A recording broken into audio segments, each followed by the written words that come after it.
But I think one of the reasons why these people have this deep-seated anger and resentment is there's a bunch of people out there that have these lives that are deeply unsatisfying, because I think there are so many people that are working all day long doing something that is deeply unsatisfying and almost painful. Yeah, it's soul killing. Soul killing. Yeah. They're stuck in traffic all day, and then they're stuck in a cubicle after that. They relish the time to take a shit in the bathroom and look at their phone. I mean, they literally do that. That's a highlight of someone's day. They get in traffic on the way home. They get home after that, they're watching television, and they're You ever notice that some people seem to want to hang on to stuff that is bothering them? They're forever talking about it. They don't want to let it go.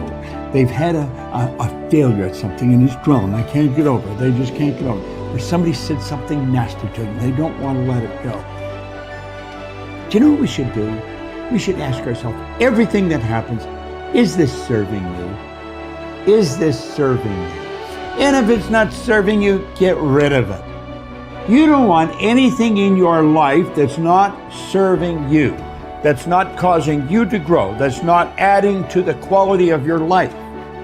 I don't care what it is. You will find some people, they just hold on to bad stuff. They hold on to problems. They don't want to seem to let it go. And that adds more problems.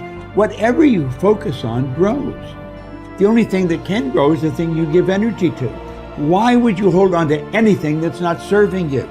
How bad does it have to get? I mean, to what denominator, to what lowest level do you have to reach before people really make up their mind to change? My message is, why wait? I mean, when you're feeling so altered emotionally, you feel so bad, that's the moment you could actually see yourself for the first time, because you're not answering your cell phone, you're not responding to all your texts, you're not watching TV, you're not going out to dinners, you're not calling people back. Something's altered in you and you're starting to become self-aware, right? I dare you to analyze yourself first, your company first, your character, your behavior, your work ethics. I dare you to analyze it and see if there's any change you can make. See, you cannot manage time, but you can manage activity. You can manage your activities. Make certain that what you're doing really makes a difference. Make certain that you're spending your time on activities that are productive, that are taking you in the direction of your goal. If you think about the person that you want to become, what's that person do every day that you don't do right now? And when you start to do the thing that the person you want to become is doing, you leverage something called behavioral activation therapy. And that is a whole body of research that says when you act like the person you want to become, it's the most powerful way to change a habit. It's even better therapy than talk therapy, because the action proves to your brain that you're becoming that person. You're seeing the change through the action, and so then the brain catches up and starts to relate to you like a person that's confident, or a person who adores their appearance, or a person that celebrates themselves exactly as they are. Before you start the day, ask yourself, how do I want to think today? How do I want to feel? How do I want to behave? I mean, what would greatness look like? What would love look like today? What could I do that would be really cool for me at the end of the day? Say, wow, so I had a good day today. What would make me feel that way? And if you can't find an answer to that, start reading. Who reads anymore? Read a book. I read so many books a week. I know, I'm that way too. So read something about, you want to be wealthy? Read a book about someone who became wealthy, and get real and realize they may have failed 50 times before they actually pulled it off. Or what were their characteristics? What were their traits? What made them? So it wasn't about their wealth, it was about who they became. That's the key, right? So fill your brain with a little knowledge, and then just start asking yourself, what's the greatest expression of myself that I can be today? And rehearse it. Rehearse how you're going to be. And then if it leads to a different choice, that's the unknown. Mm-hmm. And just know that it's not going to be predictable. It's going to be a little uncomfortable. That's where the magic happens. If you can stay relaxed and awake in the unknown, things get pretty exciting. When you're back to the known, you're back to the familiar. Don't expect anything to change in your life. And if you say it's that person or that circumstance, you defaulted and went back to the program of the victim, allowing your outer environment controlling your thoughts and feelings. If you truly do this well, This is what I discovered. If I truly feel the feelings of my future before they occur, and I live in that state, I'm no longer looking for it to happen. How could I look for it if I feel like it already has, right? So I try to stay in that state, because then I'm not separate from it. And that tends to be when the magic happens. There's no control anymore. There's no predicting. There's no perfectionism. There's none of. All there is just kind of an experiment. Like, I'm experimenting to see if I changed my thoughts and feelings, if my life will change. And that should be the experiment everybody has. And do it with curiosity, and do it with just seeing if the experiment works. If it doesn't, change something else about yourself until it starts to work. Deciding who are we going to be. You know, we shouldn't hope to end up one day a magnificent, strong, beautiful, capable, kind, loving person. We should start living like that today, hopefully, so that we become that. That who we become is not an accident, but hopefully a purposeful intent. That our days and how we approach our days are literally driven by the intention of who we're going to bring.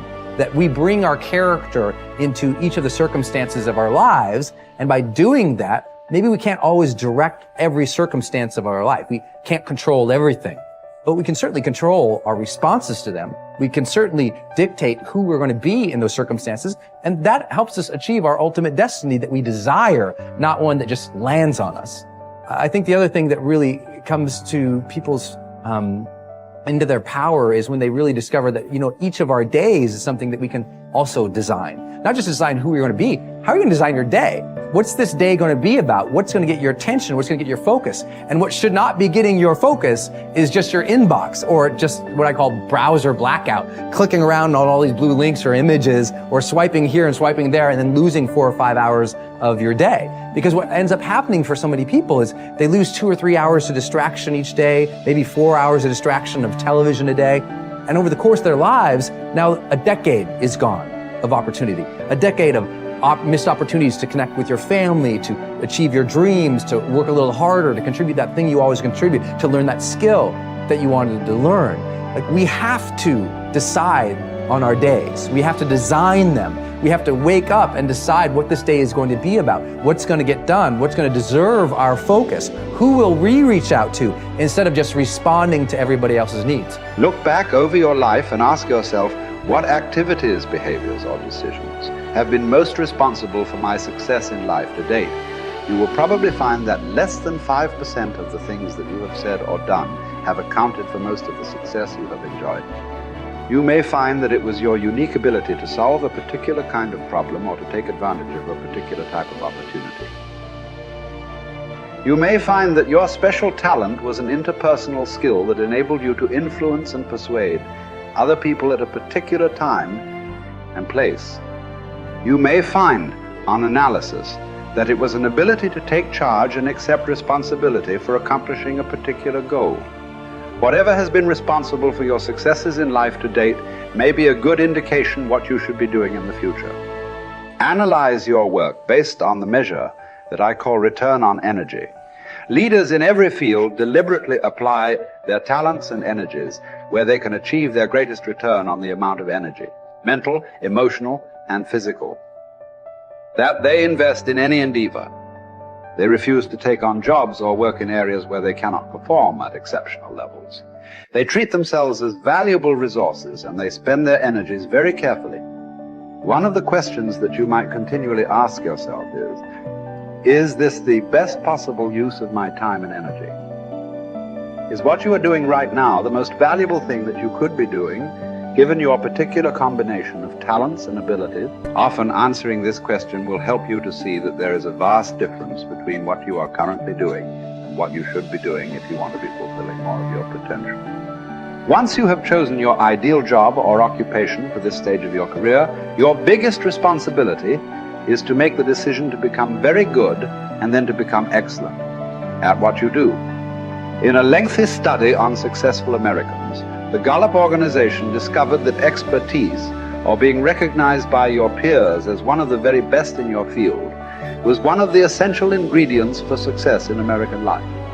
We said before that self-confidence comes from positive knowing rather than positive thinking.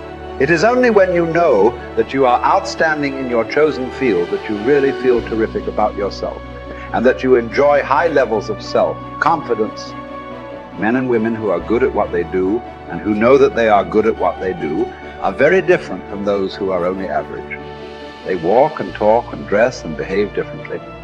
They have an attitude of assurance and certainty about themselves that causes them to stand out in any group. They have a deep down sense of self-worth and self-confidence that is evident to everyone around them. The quality of a person's life is in direct proportion to their commitment to excellence, no matter what their chosen field.